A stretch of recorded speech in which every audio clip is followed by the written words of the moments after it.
boy Alex. Today's Monday, and I said I was going to take a break, and I am going to take a 2 to 3 day break.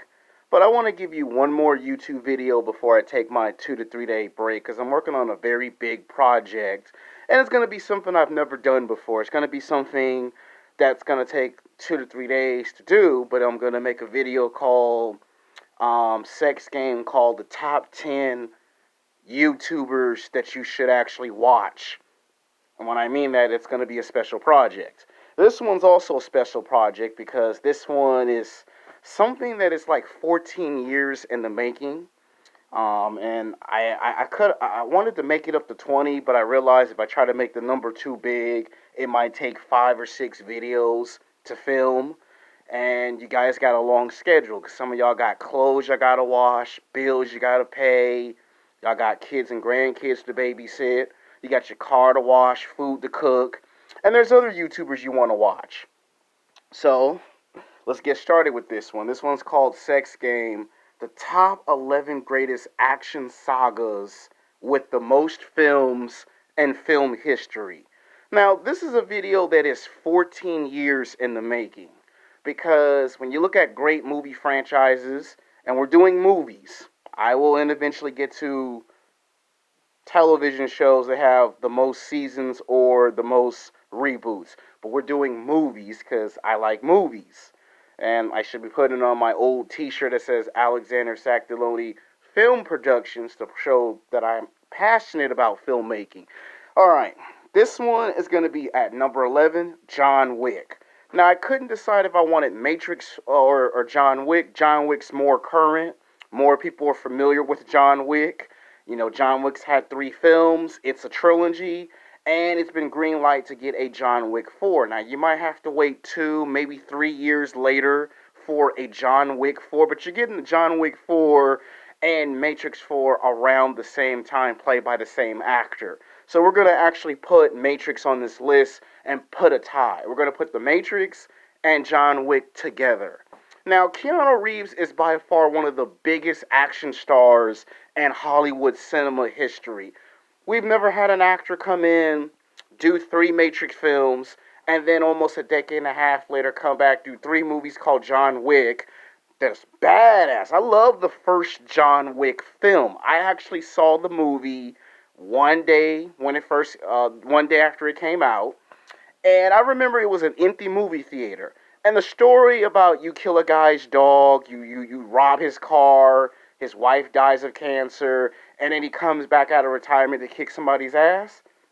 To me, if they did not ever cast Hugh Jackman as Wolverine, he could have actually been Wolverine.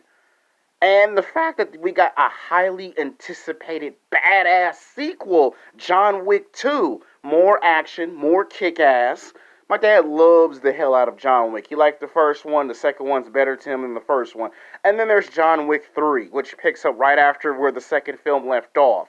And then in that third film, they tease there would be a 4th film in the franchise. So I'm looking forward to seeing a John Wick 4. The reason why we're tying it with The Matrix is because The Matrix 4 and John Wick 4 are going to be filmed back to back, and somewhere around 2 or 3 or maybe 4 years later, they're both going to come out around the same time with the same actor. And the fact that John Wick was just a concept of, it was just supposed to be a small, medium budget movie, and then over time it blew up to a Hollywood big blockbuster with the next 2 films. Now you're getting a 4th film. And who knows, they might actually go up to 5 or 6 films. You may never know. They might do a John Wick crossover with another badass character. Like, imagine if they did Transporters. Yeah, just imagine if they did that. So the ideas for his character is endless. And I can't wait to see what you're going to do with Matrix 4. I always felt that the 3rd Matrix film should have been broken into 2 parts to flesh out the story of the city of Zion and find out what actually happened. Coming in at number 10 is Mission Impossible. Now, you might say, how come this is not rated higher? I'll explain why. Tom Cruise loved playing Nathan Hunt. The idea that you get to work for a secret service, you're the main character, you have your own crew, you fight all the terrorists, you fight all the bad guys, you kick ass, you take names, you get the girl, and at the end of the day, you're the hero. It was like our version of James Bond. Like Mission Impossible was like the answer to James Bond. Like, there's James Bond, we got Mission Impossible, we got Nathan Hunt. And it started off with one movie. It was a smash hit. Immediately, the studios wanted a sequel. We got Mission Impossible 2. You get the best director that money could buy. You get John Woo, who's an action director. Watch a lot of his films. And part 2 is better than the first one. Then you get Mission Impossible 3, which I thought was not that well received. Tom Cruise even admit that it had too much dialogue, not enough action. All the action came towards the second half of the movie. He made for it when he came back with Mission Impossible 4. And then to take it one step further, he made Mission Impossible 5. And then we thought the trilogy came full circle with the sixth film. And then because of the accident, or you could say lockdown, he had ideas to write what? A Mission Impossible 7. So it was supposed to be finished at 6 films. Now there's talks to do a Mission Impossible 7. And if Mission Impossible 7 is good or great as the other films in the past, this franchise might stretch it out to 8 or 9 films. Don't be surprised or shocked if it's 7 years later and it's not 6 or 7 films. It could be 8 or 9 films. Because this is a franchise. When you hear the name Mission Impossible and you hear the name Tom Cruise, you know it's going to be badass. You know some shit's going to explode. You know somebody's going to get their ass whooped. And when you hear that theme song, that is our answer response to James Bond. Mission Impossible is our James Bond. That's why it's on this list. Coming in at number 8 is the Dark Knight trilogy. For years and years and years, people complain, how come we can't get one actor to play Batman in 3 films or 4 films? Michael Keaton played Batman twice. He was supposed to be the man to do all 4 films. And he did 2 films, and then they fired Tim Burton, and then we never got our fantasy. Val Kilmer came in, played the character once, then George Clooney came, and it seemed like we just could never get one guy to play the movie 3 times. Then here comes Christian Bale, and Christian Bale does something in Batman/movie cinema history that's never been done before. That is, play the character 3 times, 3 movies. They're all number 1 at the box office. Each time he does Batman, it's better than the last film. Now, say what you will about The Dark Knight Rising's ending conclusion, but he did play the character 3 times, and that was a big-time franchise. And they did have ideas for a 4th Batman film that could have somehow brought him back. And of course, you hear the stories on the internet all the time. So, and it was by far the most action-packed of cinematic history. And you had one director for all 3 movies, where we couldn't get Michael Keaton and Tim Burton to do 4 Batman films. We were able to get that with Christopher Nolan and Christian Bale. So that's why this is on the list. Alright, coming in at lucky number 7 is the Lethal Weapon franchise. Now, the Lethal Weapon franchise is one of my favorite stories. You get a badass soldier from the military turned into a police officer, a retired cop who is looking to retire, and the 2 team up and they take on dangerous criminals that's way outside their element. And the fact that they had success doing it. You get Danny Glover, one of the greatest African American actors of all times. You get Mel Gibson in his prime. And they lead this franchise. Now, you do have to understand there's like 10 different versions of Lethal Weapon. Like, they wrote literally 5 to 10 scripts of Lethal Weapon.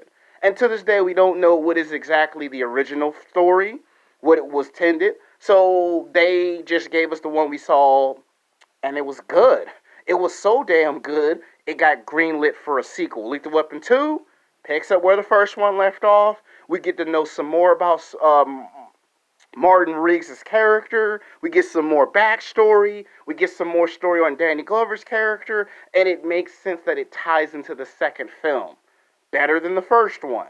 But the first one is always the best one because you had Gary Busey in that bitch. You had Mel Gibson. You had Danny Glover. You had an all-star cast. You bring in Joe Pesci for comedy mischief without overshadowing the movie. And it was brilliant. It was bright. I love Lethal Weapon. I saw it studio copy back when my dad had the hookup.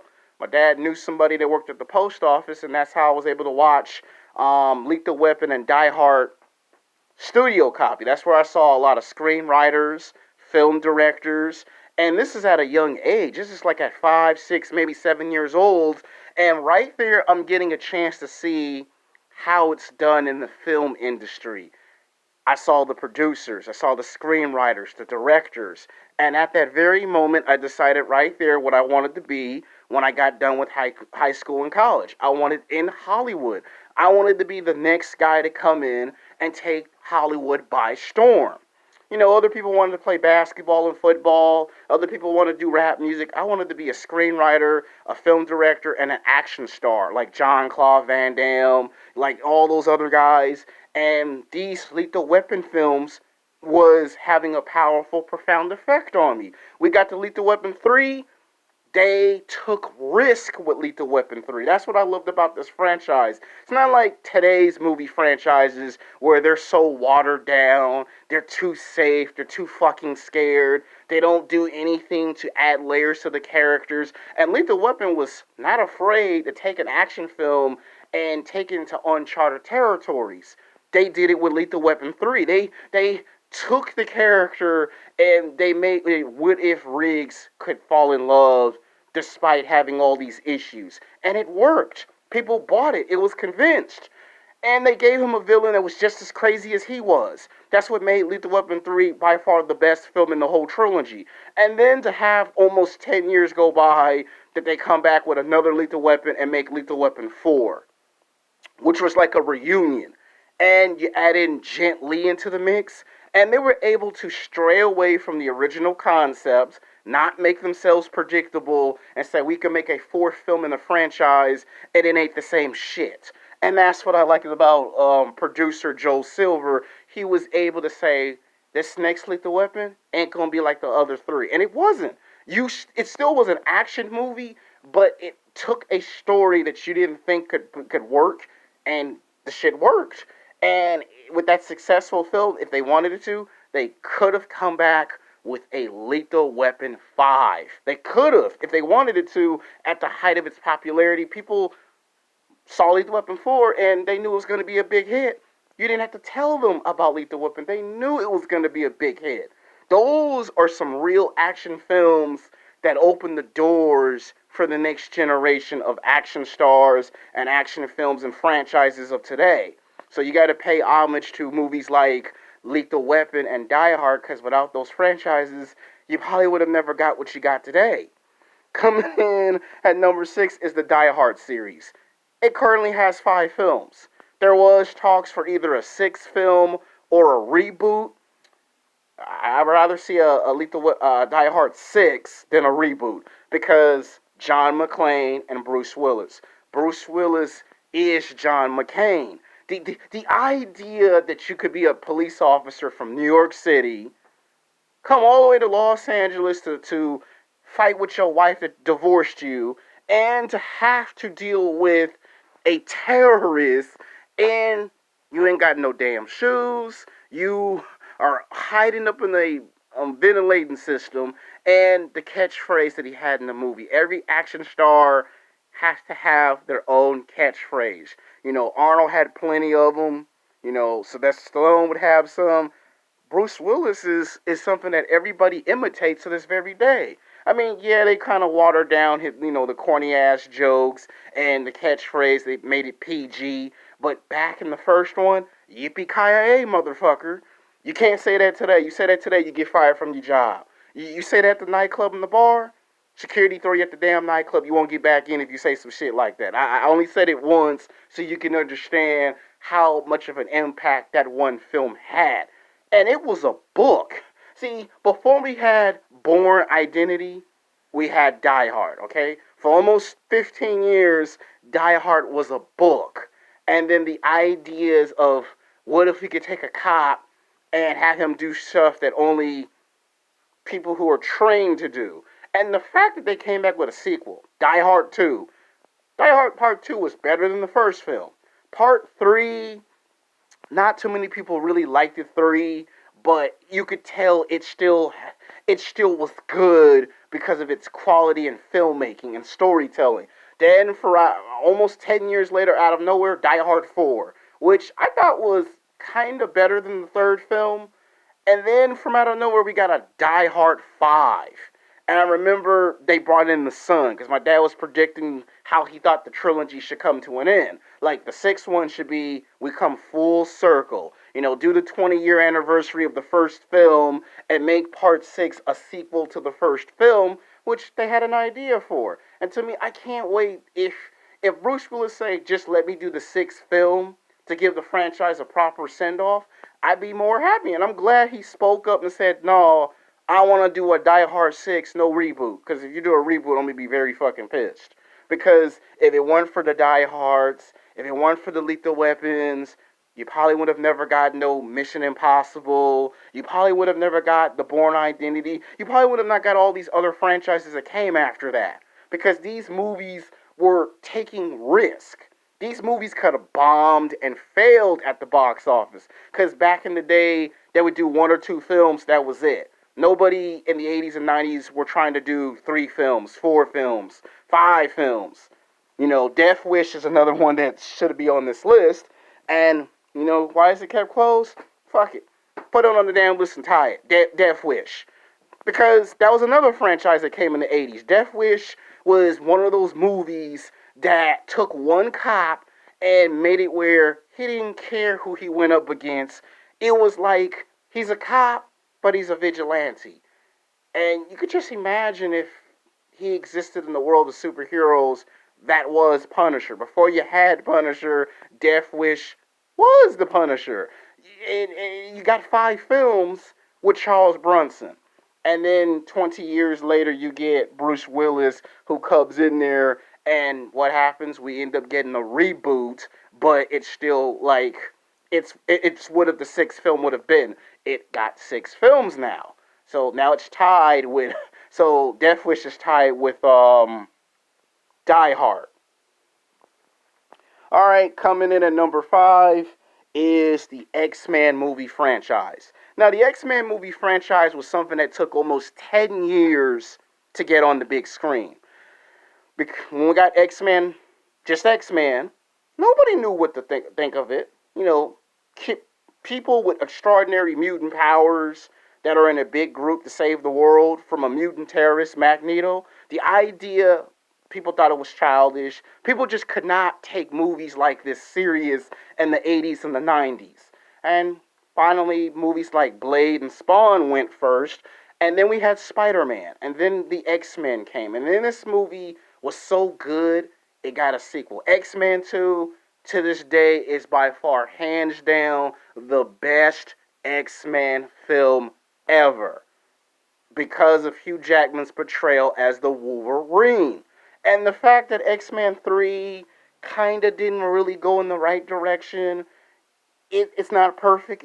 It completed the trilogy. Then we got the origins of Wolverine, which was the 4th film in the franchise. And then out of nowhere, we ended up getting X-Men First Class, which was on the same level as the first 2 films. And X-Men First Class kind of resurrected the franchise. Then we got the sequel to the Wolverine. Then we ended up getting X-Men Future Days Past. Then we ended up getting X-Men Apocalypse. Then we ended up getting Logan. Then we ended up getting the Deadpool. Deadpool 2. All of these, so you look at the X-Men franchise by itself, and you could argue and say that's like 6 to 7 films. Then you add in the Wolverines and the Deadpool spinoff, and now you got a total of 11 films in the X-Men franchise. That's like literally 11 films in the X-Men franchise. And the fact that they've been around for almost 2 decades is incredible. No superhero genre has ever done that. And you see, Marvel and eventually would get the idea from X-Men, because Spider-Man stopped at 3 films, X-Men kept pumping out more films. Now, all the X-Men films, are they perfect? No, they're not. Were all those films what you wanted? Probably not, but they were the first to do this. And they made it possible that you could do a superhero franchise with multiple films and then carry 2 different spin-offs. Wolverine, a spin-off, which tied into the X-Men films, and then Deadpool 2 finally tying into the X-Men universe. So it's a total of 11 films. Coming in at number Coming in at number 4 is the Fast and Furious franchise. Now, it's supposed to just start off as one movie. You had Van Diesel, you had Paul Walker, and you had a story. It was supposed to be just one movie. That's what a lot of people forget. It was supposed to be just one film. And then all of a sudden you had a sequel. Sequel didn't do as good as the first one. Then you had Fast and Furious 3 Tokyo Drift. Again, it just wasn't measuring up to the first film. Then they made Fast and Furious 4 and brought the original characters back, and everybody rushed to the movie theater to see this story. Then we got Fast 5. Then we got Fast 6, Fast 7, Fast 8, Fast 9. Now we got 10. And then you look at the Hobbs and Shaw story. That's a spinoff. So you could say it's 10 Fast and Furious movies if you want. And then you could say Hobbs and Shaw is like its own story. But technically that's like 11 movies and a franchise. And there's no signs of this franchise stopping no time soon. Nope. And this is what Cars. It's like they took the idea of the X-Men, right? Follow the blueprints. And fast forward 11 or 12 years later, and what do you got? 10 to 11 movies of the Fast and Furious franchise. Now, John Capia said it's a good action roller coaster. It gets you pumped up. It gets you hyped up to go to the gym. It inspires you to get your driver's license. And he just said it was nothing but just that. That's John Capia for you. You know, if you watch his channel, The John Capia Show, he's a very good podcast, very good YouTuber, but he does player hate on the Fast and Furious franchise. He likes to give franchises that are real franchises credit and respect. Unlike him, I give every movie franchise second chances and third chances to get the benefit of the doubt. The one thing that's not on this video is the Transformer movies, because I can't put it on the list because they're not finished making Transformer movies. These are franchises you thought would stop, kept making movies, and then you thought once they made enough movies they would stop. This just keeps going. Fast and Furious is taking on its own life and its own identity. And if it ain't Paul Walker, God rest his soul, rest in peace, if it ain't Van Diesel, it ain't Fast and Furious, right? And it has been here for a decade and a half.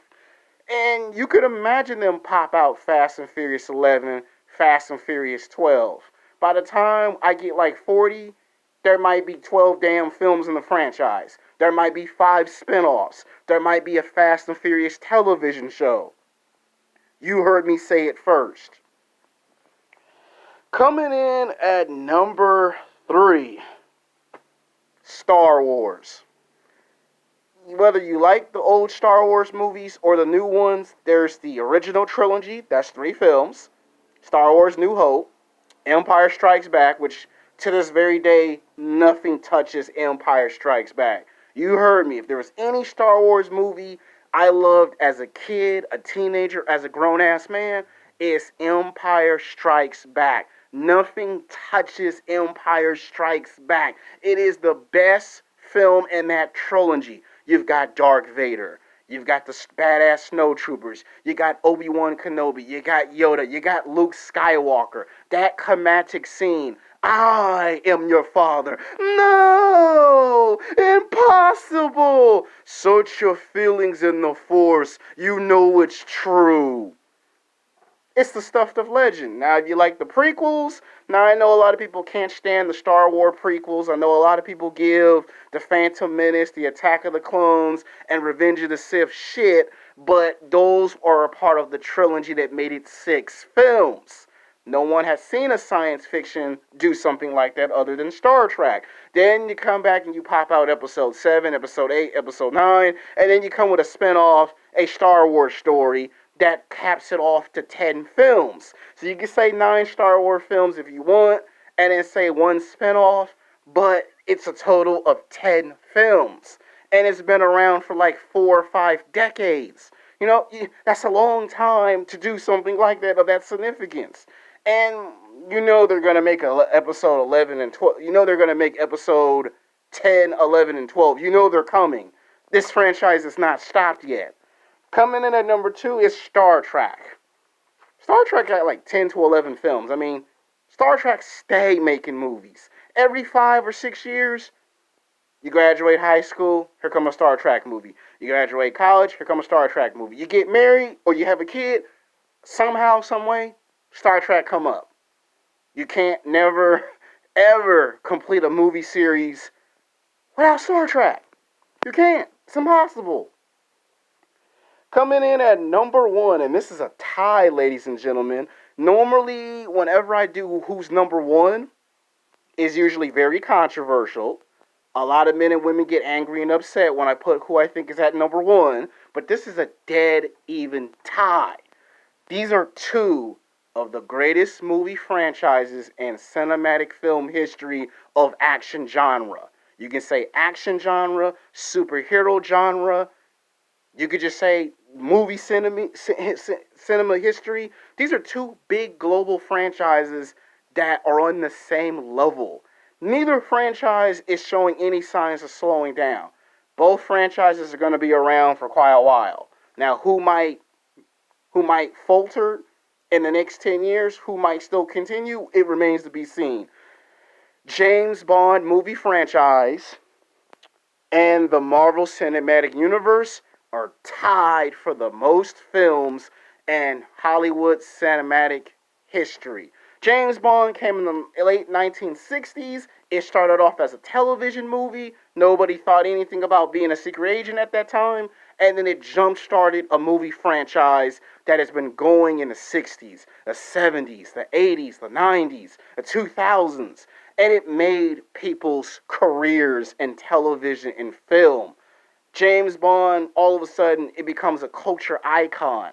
His theme song, smoking cigars, the fact he smokes cigarettes. He's a womanizer, but he kicks bad guys' ass. He saves the world. He gets the girl. And then there's the legendary Bond girls.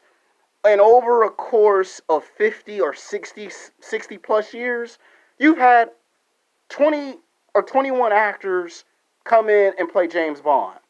It starts with this one guy in television that nobody knew about. That's one guy.